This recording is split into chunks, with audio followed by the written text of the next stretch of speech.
Hello and welcome everybody to Quality Sewing and Vacuums. How do I? Today is Tuesday, September 19th, and we're going to do take two of how do I do a Hong Kong seam finish.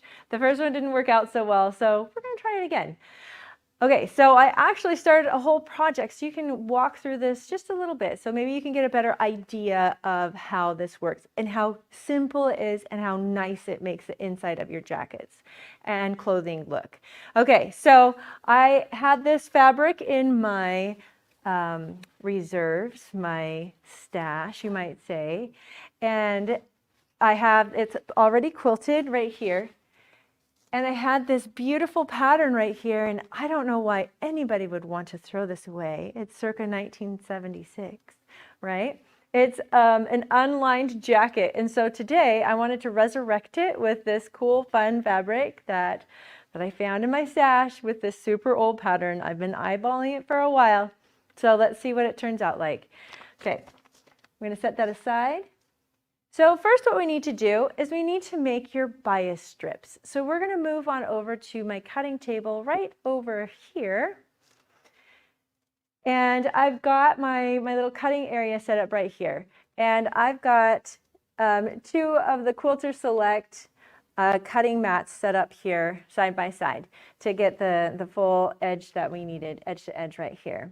I'm also going to be working with this 2.5 inch by 36 inch Quilter Select ruler, which is one of my absolute favorite rulers. I know it's kind of weird and kind of oblong looking, but it is really fabulous because if you have a 36 inch cutting mat like this one is, when you put it together, it will go from the numbers on this end to the numbers down on this end. So I'm going to be cutting these remnant pieces, and if I had it going this other way, or like this, like if I needed a nice straight edge like this, I could line up the edge along this white right here, and here, and I could get a really perfect straight edge.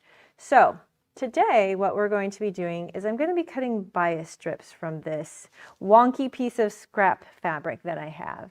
It's a poly satin. I apologize, I don't really know what it is made out of because I bought it and it was out of my stash from a while ago, but I really love it. It's silky poly.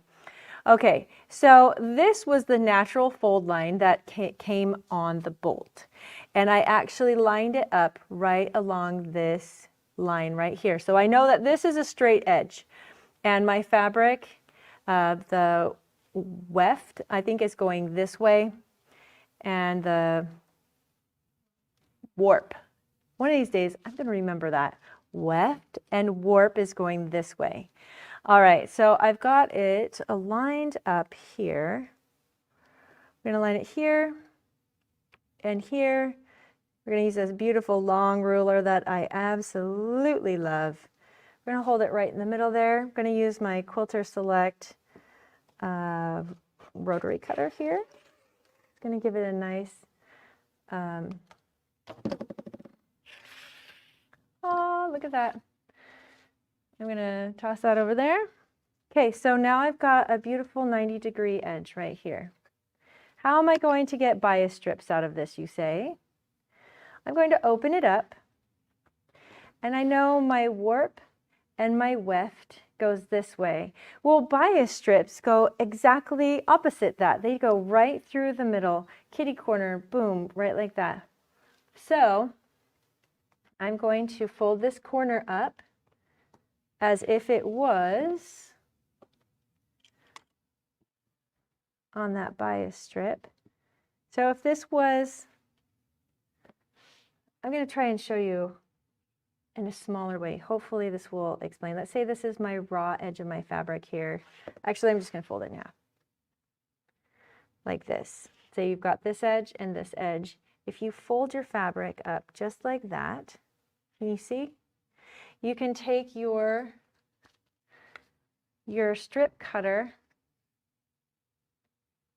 and put that at a beautiful 90-degree angle, right like that. So it creates a 90-degree angle right like that, and you can actually just cut your bias strips out like that. Okay. That was a small demo, but now I'm going to open this up big so we can cut those bias stripped pieces with my big piece, because I don't have that straight edge because I'm using a selvage piece. All right.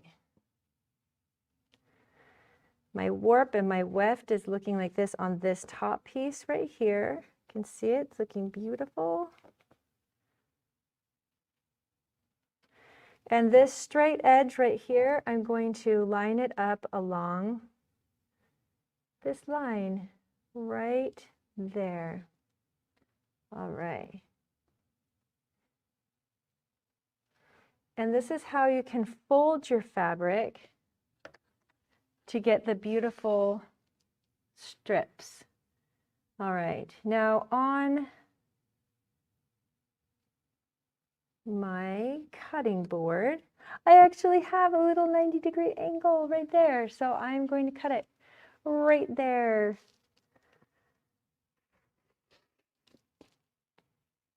All right, now this is 2.5 inches. We don't really need a whole 2.5 inches because that would make some really big, thick pieces for our bias tape. This is going to be great for quilting when you've got super thick fabrics, but this is not going to be as big, just wrapping around the edges, because one of the edges is going to be raw. So I'm going to smooth that over just a wee bit. We're going to make it 2 inches right there. Go all the way through. Did it cut? It did. And look at that. We've got a nice long piece. We're going to set our first piece aside. We're going to cut one more piece out here. And I'm going to show you how you can connect those pieces. Okay, so I've got my beautiful straight edge right there. I'm going to line it up on my edge. Looking beautiful. Let's see if it cut. It went right over the middle. Where the two cutting mats meet, it didn't cut right there because there was no cutting mat. All right. Oh, beautiful. Look at that. That's amazing. All right, I'm going to set this aside. And once you have that raw edge, you can just keep cutting and cutting and cutting and cutting and get all these wonderful strips that you need. Okay, I'm going to set that aside. So I've got my 2 strips, but they're kind of wonky on the edges. So let's cut some nice strips here.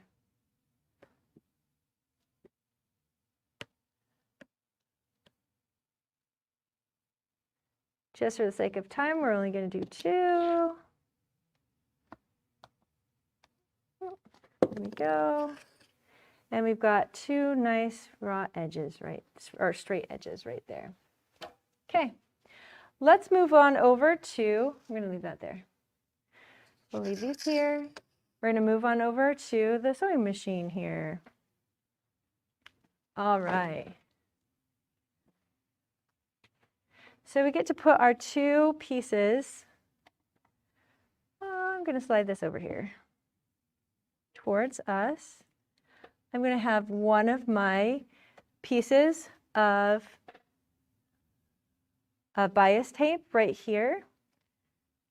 And I'm going to have the other piece of bias tape right here, right on top, right like that. You can take a pin if you like. Keep those edges there. Now there are so many different techniques that you can do. Actually, I'm going to do one that my friend taught me just the other day that I thought was fabulous. She brought the corner down right here. Now this is kind of hard to do because it's slippery fabric and we just cut it out of bias, so it doesn't want to behave. Okay, now why are we cutting these strips on the bias when they're just going on the inside of here on like what looks like a straight edge, right? Okay, I'm going to hold that for a second. Do you want to learn a really crazy technique? If you're in a pinch and you need something to cool down a little bit longer or faster, I take my sweater arm and I put my arm over it, and it helps to absorb the heat. Or if you have a little pressing ham or something with you. Okay, so that one is pressed down. Oops, we're going to put the right sides together. So now you can see that I've got my little line right there, and that's the line that I'm going to sew on. Now if you have a little bit of glue, like some quilter's glue, like we brought in this month, you can definitely put a little dot of glue on there, so when you go to sew it, it's going to stay in place really nicely. And what this friend also showed me, this is Charlotte, she ironed the glue and it dried so fast. It was amazing. I really, really loved it. I would have, if had I remembered, I would have brought that with me today. Okay, now we're going to go over to our handy dandy sewing machine here. I'm sewing on the FOF icon.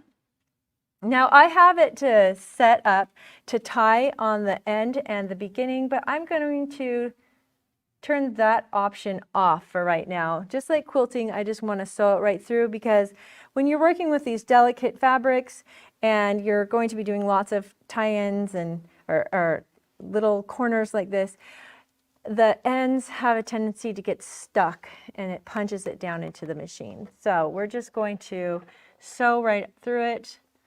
We are not going to tie it off at the beginning or the end.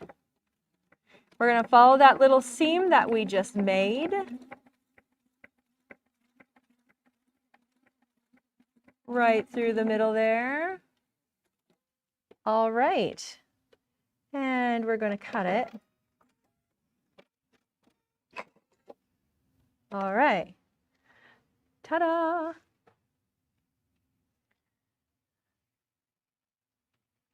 We've got that. So this is what it looks like. It's just like making a binding for a quilt or anything, but when you put them together at the angle like this, what it does is it's helping to eliminate the bulk that goes into the edges there. Look, beautiful. Okay, I'm going to set that down. I'm going to take my iron. We're going to iron this out, except it wants to stick to the iron. There we go. All right, to speed up the process and to hold that seam down, I'm just going to use my arm again on my sweater.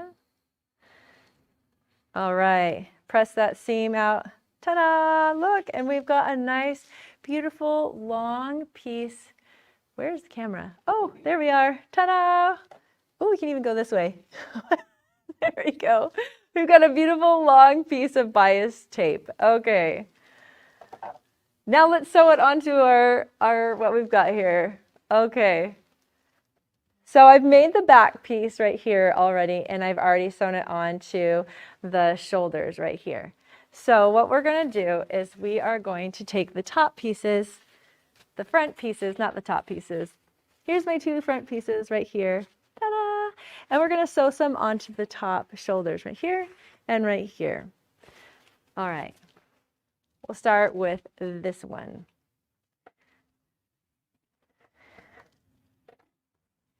Now, let's go back to this one really quickly, sorry. So on this side, you can see that the fabric is nice and finished. And then when you look on this side, it is not. This is the raw edge right here, all along this side. And the reason why we just left it raw is because it won't unravel, because we cut it on a bias. When things are cut on a bias, you don't get the unraveling of the fabric, which is really awesome. And then when we sew our seam together, we flip that right like that, and that raw edge just goes right in and it's tucked away. Okay, so that means that we need to start with the right sides together on our fabric and our binding. Let's go to it. We'll put this set, that one aside, and this is the top shoulder right here of this piece. I'm not even going to cut my bias strip the size of the sleeve. I'm just going to put it right on here, and I'll cut it when I get to the end there. When I get to this end is when I will cut it. I want to make sure that if there's a side that's, well, I'm going to make this nice and straight. We'll cut off that wonky scrap end. And this end I am going to make perfect right on the end, right there. Now my edges, you can make these as wide as you want to, but this is about a ½ inch away from the raw edge. And so that's what I'm going to continue to do. Okay, moving over to the machine here. I'm just going to put my pile of bias tape in my lap.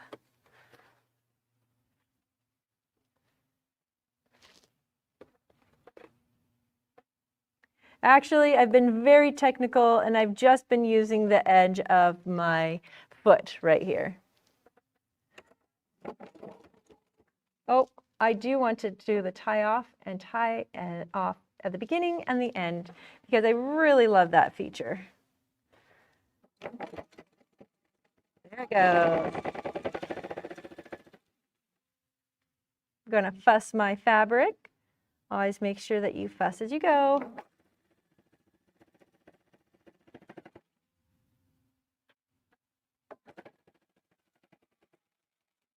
And I feel the end of my fabric right there. I'm going to end it. Oh.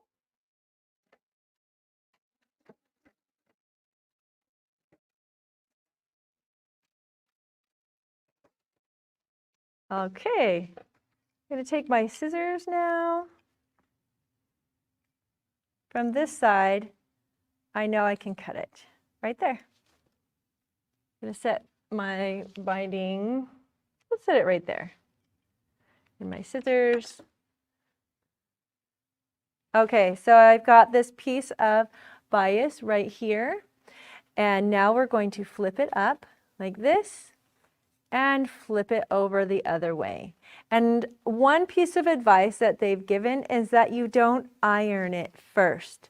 You rolled it over, you sew it, and then you iron it afterwards. Because if you try and iron it before, your line is going to be all over the place and it's really hard to get that perfect. So the easiest, fastest way is to just fold that right over. And I've got these little sewing clips. This is going to be the easiest way to do this. So I just tuck it around to the other side. This is what it looks like on the other side. And just about every 2 inches or so, I'm going to add some more clips.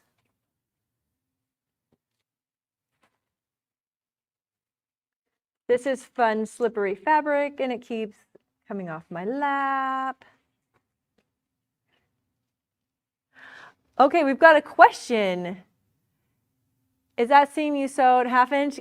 Thank you, Donna. It actually isn't a ½ inch. On my machine, it says a ½ inch is like the first measurement beside the foot, but I just use the edge of my foot that's on here already, right here. So thank you, good question. Because after it's sewn, it is a ½ inch.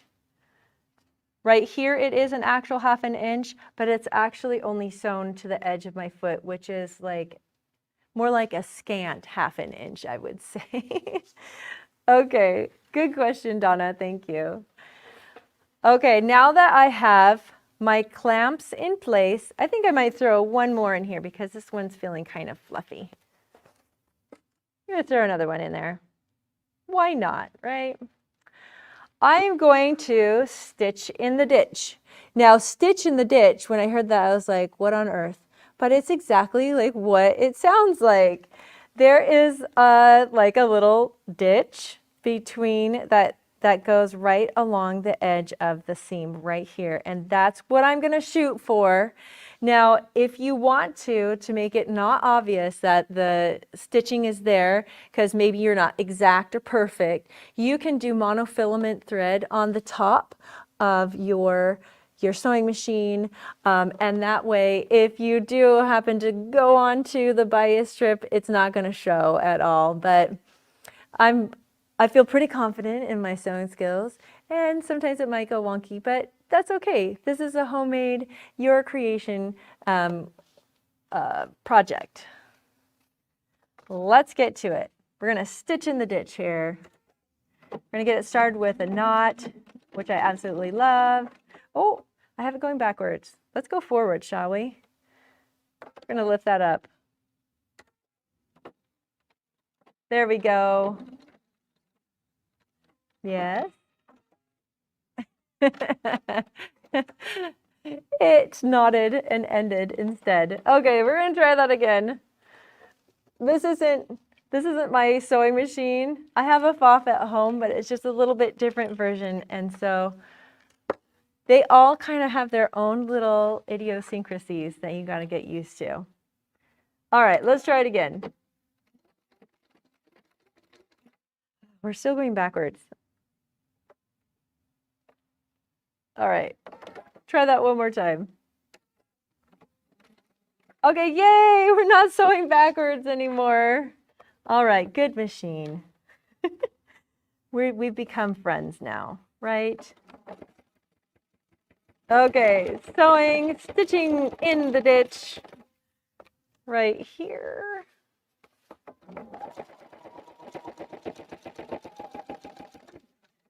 Right beside, here we go.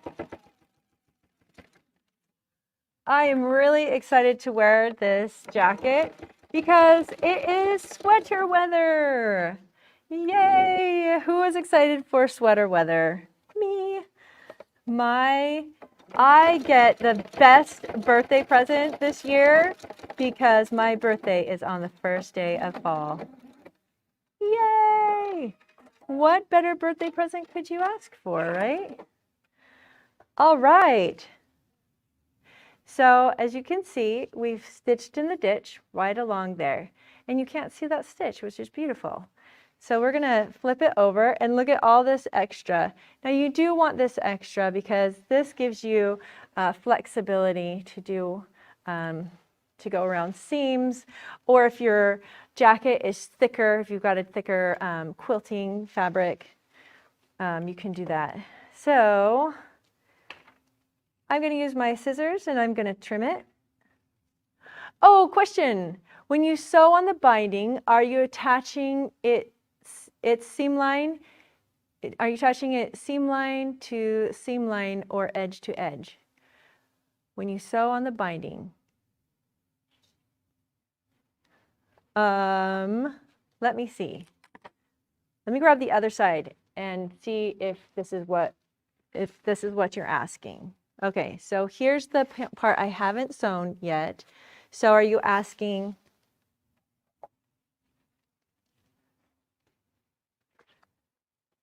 if I do it seam to seam line to seam line, or edge to edge?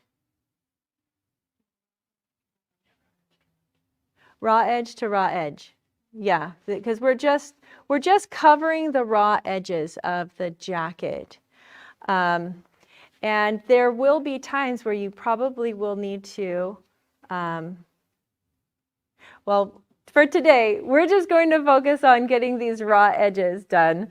And then maybe for my next one, I will show you how to finish up these edges as well when we get to another session. But for today, we're just going to work on covering these. And then I'm going to sew some of the pieces together. I'm wondering about bulk in the seams. Okay. Okay. So I'm going to sew some of these together for you, and maybe that might answer your question. So hold on to that thought, and we'll come right back to that, and maybe it will answer your question. Let's finish trimming up this little edge right here. This isn't bulky, I have found, at all. because I am using such a fine, light fabric on the edge. You always want to use like a satin or a polyester, something. This fabric is not stretchy naturally, but because we cut it on the bias, it is flexible like this. And one other reason why we want to cut on the bias, I wanted to show you this, the neckline, the lining. This goes around the coat. So it's going to look like this, but it's going to be underneath the coat. But you can see how well it went around these corners and the edges right here and the curves. Look at how beautiful that went on. And it was because it was cut on the bias. Bias has a tendency to curve and go around beautifully without making any lumps or bumps. Okay, we're going to set that aside and let's sew some seams together, shall we? Let's see how it looks when we sew this together. This is my back piece. Let's see, where are we? Oh, right here. Okay, sorry. Here's the back piece, and this was my front piece right here. And I need to, so this was a top shoulder. This is a back shoulder. We're going to sew these two pieces together just like this. And granted, you are sewing together quilting, and so it will be a little bulky.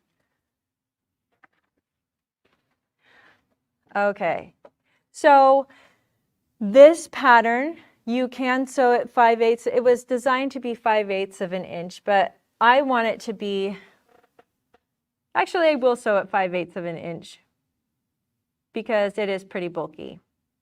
And I want that to lay nice and flat. I don't want the seams to be I don't want too much material to be in those seams. So I'm going to sew them at 5/8 so they lay nice and flat.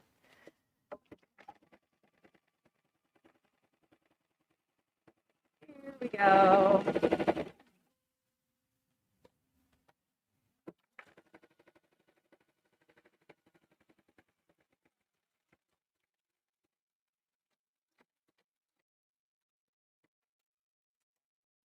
I just love when the machine does that for me. It has the perfect ending.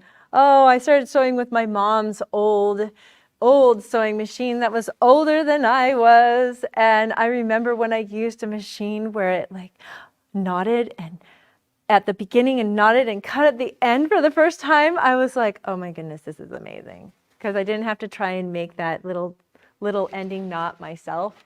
That always turned out horrible. All right, we've got that shoulder seam. Look at that. Look at how beautiful that is. We're going to take it over to our little ironing spot right here. I'm just going to open that up right like that. We're going to give it a little iron.